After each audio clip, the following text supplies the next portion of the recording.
आज के वीडियो में विस्थापन अपक्रिया अथवा डिस्प्लेसमेंट रिएक्शन को समझाएंगे, जिसके अंतर्गत विस्थापन अपक्रिया किसे कहते हैं, विस्थापन अपक्रिया के उदाहरण, विस्थापन अपक्रिया के प्रकार बहुत ही आसान तरीके से समझाएंगे। तो चलिए सबसे पहले विस्थापन अपक्रिया किसे कहते हैं ये बता देते हैं।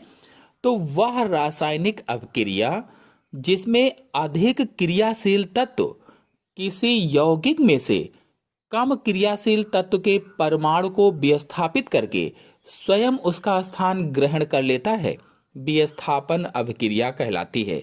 मतलब ये हुआ कि वह अभिक्रियाएं जिनमें किसी यौगिक में उपस्थित एक तत्व का स्थान कोई दूसरा तत्व ले लेता है। जब किसी यौगिक में उपस्थित एक तत्व का स्थान कोई दूसरा तत्व ले लेता है तो उसे ही विस्थापन अभिक्रिया या फिर प्रतिस्थापन अभिक्रिया कहा जाता है। चाहे विस्थापन अभिक्रिया कहा जाए चाहे प्रतिस्थापन अभिक्रिया कहा जाए, एक ही बात है। तो ये परिभाषा होगी। अगर आपको ये परिभाषा समझ में नहीं आई है तो आप बता सकते हैं दूसरी परिभाषा एक कि वह अभिक्रियाएं जिनमें किसी यौगिक के किसी परमाणु या परमाणुओं के समूह का मतलब मूलक के स्थान पर अन्य परमाणु या परमाणुओं का समूह या मूलक जुड़ जाता है तो उसे ही विस्थापन अभिक्रिया या प्रतिस्थापन अभिक्रिया कहा जाता है। तो दो परिभाषाएं मैंने बताई, आपको जो अच्छी लग रही हो वो आप बता सकते हैं। कुल मिलाकर के इसकी परिभाषा आप बता सकते हैं कि विस्थापन अभिक्रिया में एक अधिक सक्रिय जो तत्व होता है किसी अन्य यौगिक में उपस्थित कम सक्रिय तत्व को प्रतिस्थापित करके स्वयं उसका स्थान ले लेता है और अपना यौगिक बना लेता है, उसे ही क्या कहा जाता है, विस्थापन अपक्रिया कहा जाता है। तो ये और अधिक सरल परिभाषा हो जाएगी। चलिए अब विस्थापन अपक्रिया के कुछ उदाहरण आपको बता देते हैं। देखिए पहला है Zn प्लस H2SO4 यानी जिंक और सल्फ्यूरिक अम्ल आपस में मिला तो ZnSO4 यानी जिंक सल्फेट और प्लस हाइड्रोजन। मतलब ये हुआ कि जो जिंक है, जिंक के टुकड़े को सल्फ्यूरिक अम्ल में डाला गया। तो जिंक के टुकड़े को जब सल्फ्यूरिक अम्ल में डाला तो हाइड्रोजन गैस विस्थापित हो जाती है, अलग हो जाती है। तो इस तरह से विस्थापन क्रिया हुई। फिर दूसरा उदाहरण है, देखिए यहां पर जो रिएक्शन आप देख रहे हैं, आयरन है यानी लोहा है जो कॉपर सल्फेट के साथ क्रिया करवाई गई है। तो इसमें कॉपर अलग हो गया है और फेरस सल्फेट अलग हो गया है। मतलब लोहे के टुकड़े को कॉपर सल्फेट में जब डाला गया तो लोहा कॉपर को विस्थापित कर रहा है। लोहा क्या कर रहा है, कॉपर को विस्थापित कर रहा है। और अगर तीसरा उदाहरण देखा जाए तो जो सिल्वर नाइट्रेट है, सिल्वर नाइट्रेट के विलयन में कॉपर की जब छड़ डाली गई है तो छड़ को डालने पर कॉपर सिल्वर को प्रतिस्थापित करके कॉपर नाइट्रेट बना रहा है, देख लीजिए रिएक्शन में। और इसी तरह से अगर अगला उदाहरण देखा जाए तो यहां पर इस उदाहरण में जल में सोडियम का टुकड़ा डाला गया है।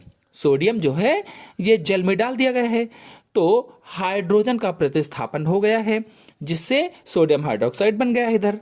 और फिर इसी प्रकार से अगर अगले उदाहरण को देखा जाए तो इसमें CH4 प्लस Cl2 यानी मेथेन और क्लोरीन आपस में क्रिया कर रहे थे प्रकाश की उपस्थिति में, जिसमें मेथिल क्लोराइड बना और हाइड्रोजन क्लोराइड अलग हो गया है।